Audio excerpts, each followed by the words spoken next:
Сәлеметсіздер ме, құрметті студенттер? Қоршаған ортаның жағдайын бақылау мен қорғау пәнінен кезекті сабағымызды бастаймыз. Сабақтың тақырыбы ішкі су айдындарының және су ағындарының ластануы.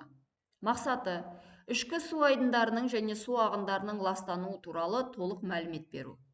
Су айдындарының ластану түрлерін, су ресурстарын рационалды пайдалану және қорғау қағидаларын талдау. Күтілетін нәтиже ластану сипатын және су сапасының критерийлерін анықтайды. Республикамызда бүгінгі күні 2174 үлкенді кішілі өзеннен жылына 120 миллиард текше метр су ағады.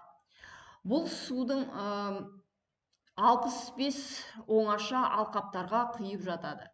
Мұның ішінде Ертіс, Сыр, Жайық тағы басқалары. Республика халқының жан басына шақсақ, күніне әр адамға 20 литрден келеді. Бұл өте көп мөлшер. Алайда, осының бәрі қолда болғанда, республикада су мәселесі бүгінгідей алаңдатпас еді. Өйткені, дүние жүзінде суға ең бай деген Нью-Йорк қаласының әр тұрғынына бір тәулікке келетін судан 3 еседен асады екен. Ал көріп жүргеніміз кері құбылыс. Себебі даламыз шөлейт аймаққа жатады. Бүгінгі күні республикамызды сумен қамтамасыз етумен бірге Арал, Балқаш, Каспий сияқты ірі су айдындарын құрып кетуден сақтап қалу проблемасы тұр. Республика далаларының су мұқтажынан құтқару мақсатында айтарлықтай жұмыстар істеледі.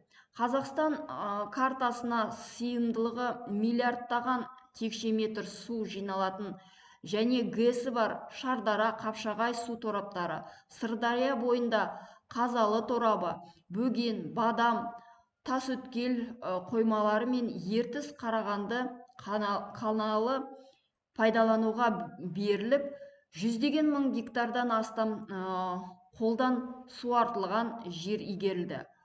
Ол жерлерде пайда болған мыңдаған жаңа шаруашылықтар қыруар пайда беріп отыр.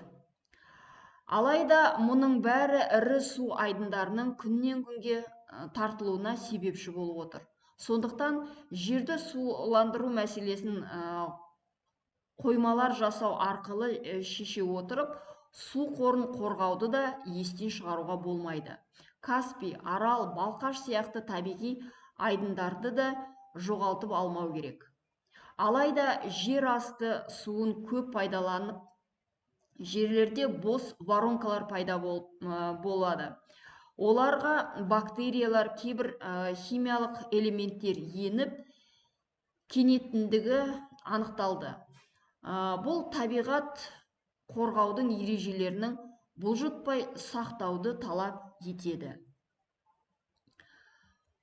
Су қорына аса қауіп қатер туғызатындар ол мұнай, пестицидтер, түсті металдар, күрделі химиялық қосылыстар.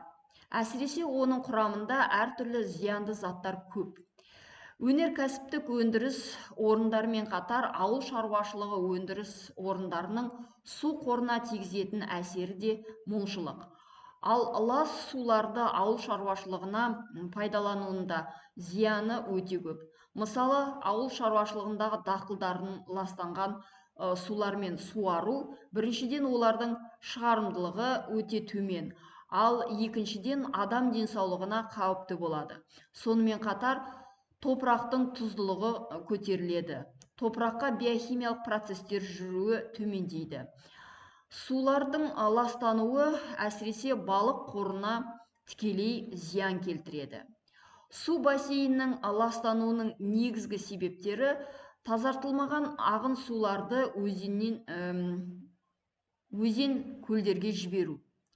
Ағын суларға құйылатын лас сулар да бірнеше топқа бөлінеді.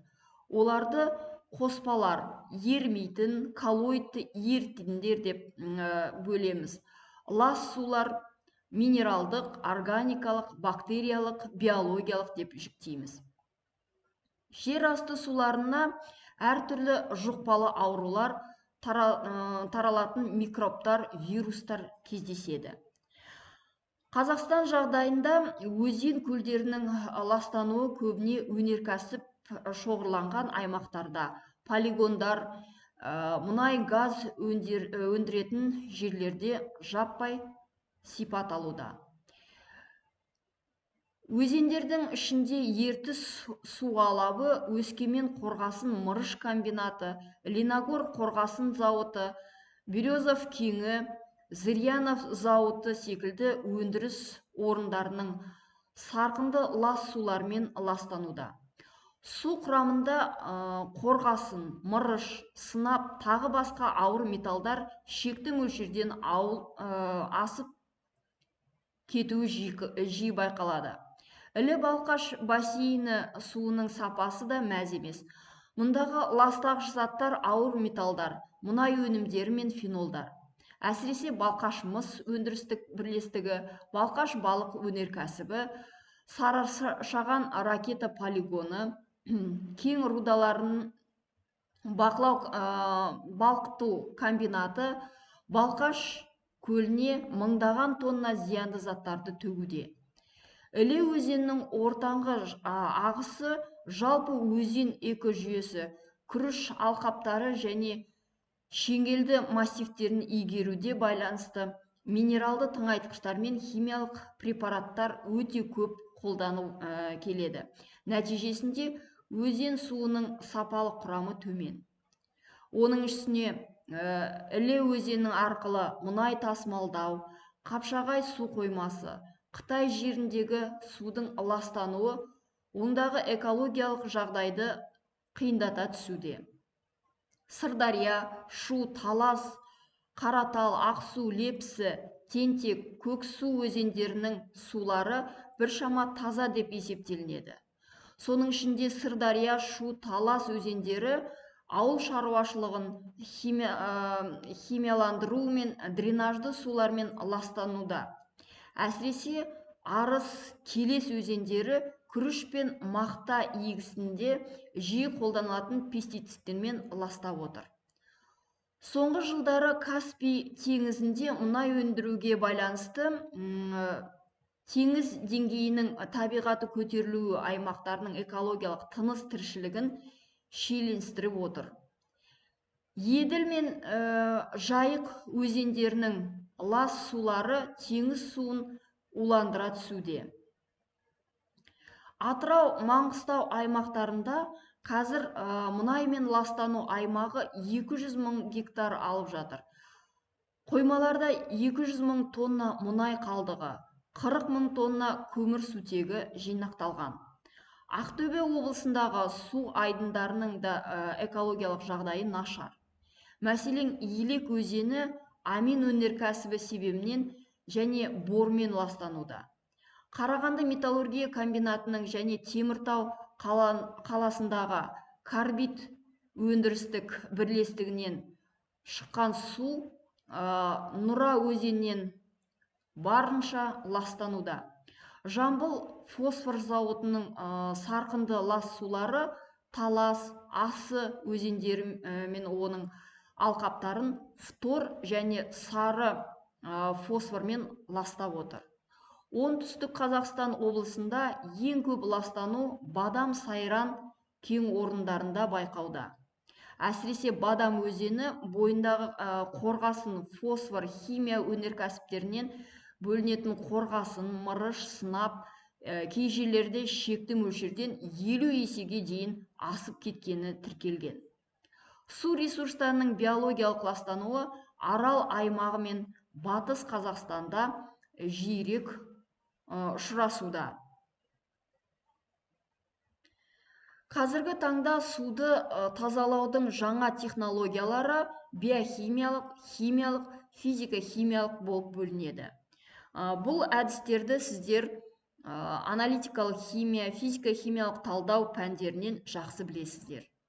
Химиялық тазалау, бейтараптану, тотығу тотығыстану әдістері болып бөлінеді. Биохимиялық тазалау аэробты, анаэробты деп бөлеміз. Физика-химиялық тазалау әдістеріне радиациялық, ион алмасу, тотығу тотығыстану әдістері жатады. Қазіргі кезде ашық өзен, көл суларымен қатар жер асты сулары да сарқынды, шайынды сулармен және еріген зиянды заттармен ластанып отыр. Оның негізгі ластану көздері мыналар: өнеркәсіп өнімдері сақтайтын қоймалар, химиялық заттар және тыңайтқыштар, тұрмыстық қалдықтар, жер асты суларымен жалғасатын құбырлар, ірі құрылыс учаскелері, күзгі алаңдар, бұрғы скважиналар болып табылады. Соңғы кезде республикада суды ластанудан қорғауды күшейтуге байланысты біршама маңызды шаралар қабылданды. Еліміздің көптеген ірі қалаларында ірі су тазалайтын құрылыстар салынды. Өнеркәсіп саласында суларды екінші қайтара пайдалану жұмыстарына көңіл бөле бастады. Және өнеркәсіп мұқтаждарын қанағаттандыру үшін таза суларды жұмсау азайды. Алайда бұл мәселелер жөнінде кемшілік баршылық. Сондықтан да ауыз суларды таза ұстау, оларды ластамау, орынды пайдалану, үнемдеп жұмсау жұмыстары бүкіл халық көкейтесті мәселеге, актуалды проблемаға айналып отыр. Судың сапасын ластану деңгейі үнемі бақылауға алынып отыр. Судың құрамындағы химиялық қоспалар, тұзды құрамы, еріген бөлшектер, температура әртүрлі болуы мүмкін. Дүниежүзілік денсаулық сақтау ұйымы ауыз судың 100-ден астам сапалық көрсеткіштерін ұсынған. Ал Қазақстанда ауыз су сапасы мемлекеттік стандарт бойынша 30 міндетті көрсеткіштермен анықталады. Су сапасына қатысты жасалған тазалық ережесі және жер үсті сулары былғануын сақтау ережесінің су бөгендерін олардың тазалық дәрежесіне қарай екі топқа бөледі. Бірінші, ауыз су және мәдени тұрмыстық мақсаттағы су. Екінші топ, балық шаруашылығы мақсатындағы су тағамдары. Ереже бойынша су бөгендеріндегі қалқып жүрген ермелер,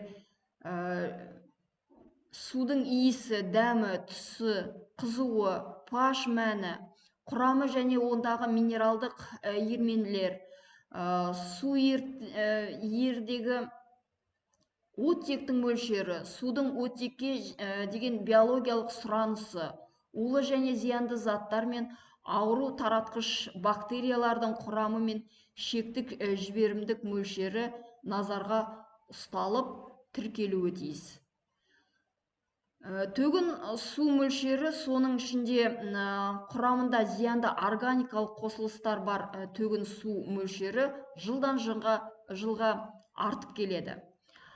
Сондықтан оларды тазартуға қоса басқа кешенді шаралар жүйесін қолдану қажеттілігі туады. Мысалы, сұйық қалдықтарды сол өндірістің өзіне қалайда іске жарату, су пайдалануды азайту, өндіріс ішінде су айналымын қалыптастыру, яғни суды қайта пайдалану, сусыз технологияларға көшу жолдарын ойластыру қажет. Тіршілік аясының су әлемін былғаудан сақтауды қамтамасыз етудің кешенді шараларына төмендегідей әрекеттер кіреді.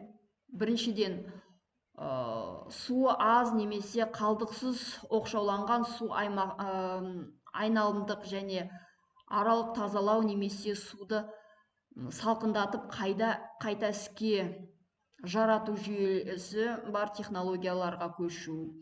Екіншіден, қалдық көлемін азайтып, сусыздаған қалдықтар немесе былғауыштардың ерітіндісін жер қойнауына көму технологиясына жетілдіру. Үшіншіден, өндіріс және тұрмыс қалдықтармен былғанған суларды тазалау әдістерін жетілдіру және өсімдіктерді аурудан және түрлі зиянкестерден егістіктерді арам шөптерден қорғау қамтамасыз етуші биологиялық және басқа да агротехникалық шаралардың параметрлеріндегі қолданыс аясын кеңейте отырып, ауыл шаруашылығы өндірісі мен орман шаруашылығының шектен тыс химияландыруда тоқтау салу. Табиғи байлықтардың ішінде судың орны ерекше. Сусыз жер бетінде тіршіліктің болуы мүмкін емес. Су байлықтарын сақтау бүкіл халықтың ісі екенін ұмытпауымыз керек. Себебі су бірінші қажеттілік және біздің таптырмайтын байлығымыз.